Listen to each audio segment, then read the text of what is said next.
I'm Margaret in Windsor. Bear with me here while I try to put this back up in the stand, okay? This is tape 3.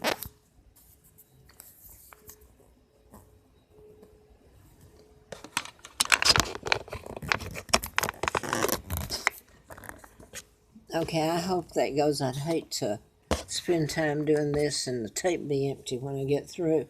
This is tape 3 on mind control games where you can, I've got a lot in here about Flint shooting, about some things I haven't told about me that need to be told, but they're horrifying. Anyway, I wanted to go on to this. I was talking about Larry Flint. Now, I had come through there in 82 in October, and I had turned the book I wrote over to the White House, the executive mailroom, to his son Michael Reagan. Had a letter from the FBI, and the book was a copy of the manuscript was in the box, very neat, and FBI letter on the front, so, and it was taped so that you could see it, and also rejection slip where it went before the board of Revell, but they rejected it, so they knew that there were, my God, I walk in there, I'm sure they knew about me anyway. Michael was his son, adopted, Reagan's son. So, and he was a host for some of the television programs he has. I got to the part where Mr. Flint, I'm not going to be redundant on here. I end up not getting all of it on the tape. So I'm just going to go on here with it. From tape to tape. They say here that both survived. Flint and was seriously disabled, later in prison. Yeah, he was, like in 84 for, what was the, for goodness sakes, I'm tired now, it's later in the day. Anyway, it was stupid, but in 84, and some people asked why I lost contact, or why he had furnished me a car, and this whole thing seems to have been pre-done anyway. You have to wonder about it, all of it. But anyway, let me see if I can get my thought. I may not. I'm tired. Anyway, I did some things this morning, not doing this all day. Okay, for contempt of court. If you ever see what's been done, contempt of court. Oh my God. Contemptible? Okay, this guy claimed he shot Mr. Flint. I knew that was a program shooting, and I told it I was doing the book in when he was shot, March the 6th of 78, excuse me.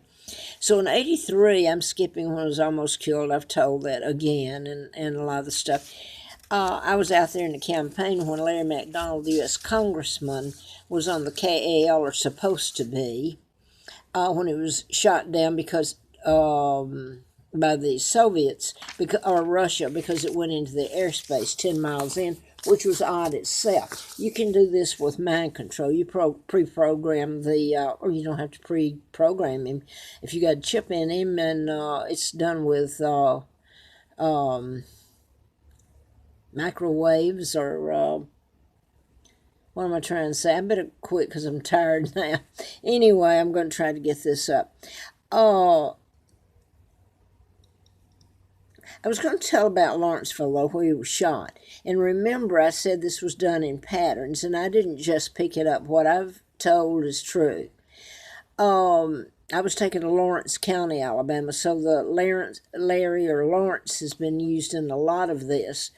And let me get to, so Larry Flint, I was flown out there back.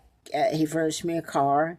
I moved to D.C. and worked for, through telesecretary for Ron Ziegler, who was on staff of Nixon way up there. I forgot his position, when they did the Watergate gap. And on that tape was Henry Kissinger right there with Nixon Secretary even tried to destroy the tapes. That's what was subpoenaed by the Watergate. The gap was supposed to be there. That's Henry Kissinger ordering doctors in Atlanta, and I put this up to lobotomize me, had me laid out and everything, if the Brits and my family didn't cross their palms with whatever their ransom was at that time. So I'm going back here to Lawrenceville, and I'm going to leave out some of this. I'm sure, hopefully, it'll be told under different circumstances, like when I'm sure I'm safe and my kids. And let me just go from here. Okay, Medical Center in Lawrenceville is a home to Gwinnett Medical Center. Remember, I wrote about hospitals and doctors and Emory University, Touch, and then Center for Disease Control, and programming people to shoot or cure an illness or created the Tesla files that were stolen in 1930. Okay, this is GMC is a nonprofit 500-bed healthcare network based in Gwinnett County, Lawrenceville, where he was shot, and some things already I've told was done to me, one of them, but then there was a horrifying something else that happened. It was murder, really, they were trying. Gwinnett County, that at first you don't succeed, you try again, right? That's what they did. Gwinnett County, several supporting medical facilities with more than 4,300 affiliate, it's pulling my hand, I don't have much left anyway, physicians, flagship campuses for GMC located Lawrenceville, Duluth Highway.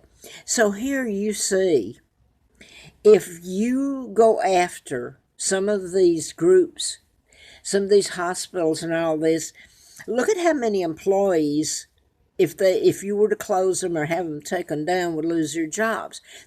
So this is how you compromise. People are compromised. That doesn't make it okay. They should suffer. They should suffer and be charged. Okay, this is how all this has been carried out. The law gets something on them, and they go along with it. If it meets their purpose, and crimes, either their kid or all kinds of crimes where they work or own, are done away with, not prosecuted, well, they do what the law enforcement, whether it's good or bad, to me, and I'm sure it happens in other situations. Anyway, like codes, health codes and all that. Okay, so Gwinnett County has all this, and I'm leaving out one of them where they try to kill you, with more than 4,300 affiliate physicians, flagship campuses of GMC located Lawrenceville, Duluth Highway. Prior to opening Gwinnett Medical in 84, now that's when I'd been out at Flint's in 83 in the campaign, and I was up in D.C., and they sent that Hustler magazine to me in April the 6th of 84, where they endorsed me for the presidency. And it was a nice endorsement by Mr. Flint. Now, come to find out, he was in jail in Butner for contempt of court. Okay, prior to opening the medical center, the area is serviced by Button Gwinnett Medical Center, later converted to an inpatient mental health and substance abuse. This is what, if someone's programmed, has nothing to do with mental illness. But all these guns, the Aurora, Colorado, all this, oh gosh, now that I'm not even, Columbine, all these, Virginia Tech, were program shootings, and even the one on Ventura, there's a whole list of them. Okay, in planes where the plane flies off into oblivion, and it's because the pilots were programmed. You can program the U.S. Marshals or the Marshals, Air Marshals. So this is a joke to put, like Parkland in Florida, to put someone in charge of a gun like the teacher, because someone was programmed to take out, that young fellow was programmed in Parkland. And So you're just putting in the hands of somebody else that can prosecute. Prosecute. They don't. They prosecute the wrong person. I'm gonna have to get off. I probably can't finish these. I've got some more tapes I was gonna do. Anyway, let me get away from that. Okay, in Lawrenceville. Now listen to this. I was writing the book, and Larry Flint was shot in Lawrenceville, Georgia, Gwinnett County. Now then, skip to when I went out there and was in the campaign to replace Larry McDonald, the doctor. I wrote about one of them. He was a U.S. House of Representatives, so you'd think they would know all about this or be concerned about it, wouldn't you? By the way, Sonny Bono, check that one out, and some other things tied to that. But in the okay, here's what now. Aurora, Colorado is where James Holmes, and I have pictures of that out of the paper of him, but I wasn't going to get it out. It's just too much. I've taken it out and laid it out and then put it back, all the stuff. And anyway, I just can't. But you can remember, Googled it. James Holmes was the one that shot up all those people, always programmed too, in the Grand Theater in Aurora, Colorado. And he was put in a mental hospital and called crazy. What a heck of a word to use for people with an illness. Mind control's not an illness. It's something like a weapon it is a weapon that's imposed upon you, and you pay for the crime or who really did it, the programmers. Well, I'm looking at this paper. I don't know if I'm getting this up here any better or not. But can you imagine, I've said this before, going to a doctor and you've got cancer and he treats you, let's say he treats you for diabetes, that you're diabetic, or vice versa, and you die, or it's certainly not going to help you. So you get the point. Only in the mental health system, they're feeding this man psychotic drugs. He's no more psychotic than you are, or you, unless there's a few of you out there that might doubt it watching this. Anyway, you get my drift. It's a torture chamber, and it's misdiagnosis, murder. Exactly. They know they're misdiagnosing. Okay, now then back to this. Here's where in 2005, listen to this, the city of Lawrenceville, where Larry Flint was shot and where I was raped and taken to the hospital, revitalization was strengthened when City crafted partnership with Aurora Theaters. Isn't that something? Almost like backing you up with it. Gwinnett's only county theater, professional theater, was relocated to a permanent site in downtown Lawrenceville, May of 2007. So I'm going to go to this. Okay, this mentioned this because it was mentioning in this article, and I had told about this. It's even up on my YouTube. I put most of this up on YouTube, and Facebook. For years. So this is up there, and I'm going to read it. It was on this article I Googled it or Wikipedia'd it. I guess Googled it. No Wikipedia. It was a kidnapping of Barbara Jane Mackle. They mentioned that was the two big things that happened in Lawrenceville, Georgia. They didn't mention my rape, and they tried to kill me out there, and then the police were nice when I was raped, and I'm not going to tell you what they said when, but they were nice to me. That time, a lot of times the cops have been. It's the people that, anyway, here's what it said. It mentioned Barbara Jane Mackle, excuse me. Now I'm going to try to tell this a little bit from memory because it's things I've told myself. I went into the Roadway Inn at, and people should remember this, I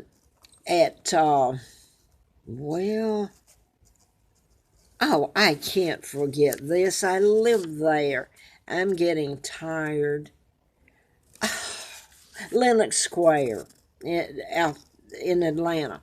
Okay, Roadway Inn was there. I do remember going in, and I was applying for a job.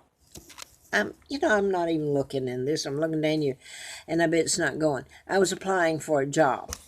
Now, it was the way they treated me that was odd, and I think something was even mentioned about her kidnapping. I thought, what are you telling me about this? Later, let me finish here.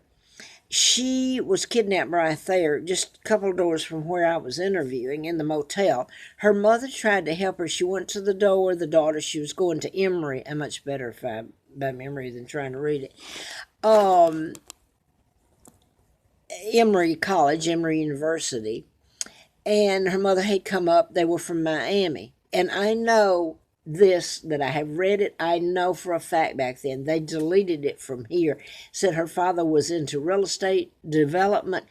They were owners of the Miami Herald. So here's one of their children getting, the daughter. And they took her and they buried her in Gwinnett County by, she's got books out there and had movies. You didn't hear about any of this that's happened to me or been done, okay? TV movies and everything. But anyway, I've got this messed up, I know. So I'll just have to go by memory. Christ was the man that was paroled from Georgia prison, sentenced in December the 17th of 68. A Florida heiress was buried, and this is the lady I'm talking about, in a plywood box in what was then rural Berkeley Lake, rigged with hoses and fan. Now, I saw a movie of that later. I remember that. They had dogs out looking for the FBI and all this. So they found her. She was buried alive just before she died. Chris and this accomplice, Ruth Eisman, Chier, Chier, were convicted of the kidnapping. This was total programming. FBI set up this base in Lawrenceville, Gwinnett County, St. Kidnapped County seat. Kidnapped December the 17th, 68 student Emory College, and 20-year-old daughter of millionaire real estate developer was kidnapped from Rodeway Inn. And that's where I'm going to say this. The Rodeway Inn, later after the kidnapping, I didn't know that was the place she was kidnapped from. Across the street from there is where Victor Gonzalez, that I've talked about in a lot of these tapes, doctor, he was there at the when they tried to lobotomize me. He was the one that put the drug in my coffee and handed it to me and took me across. And so I've got this up on the tapes. Now, it's called the Twin Buildings there across the from the shopping center in Rodeway Inn. And on the 16th floor is where Victor Gonzalez practiced medicine. Oh, if you think that's a joke because it's cute, it's not. It's sick, the man. There was allowed any of it to go on. Okay, just give you a little link here of how things link together a little. Okay, this was Lenox Towers, Lenox Shopping Center, and okay, let me go and see if this tape can even go up. Is that 7? I don't know. Oh wow. Okay, now okay, Lenox Shopping Center and Rodeway Inn across from Lenox Towers, where Ms. Mackle was kidnapped later. I applied for a job. Felt strange how I was treated by the person interviewing me. I remember that. I thought, turned out Ms. Mackle was kidnapped.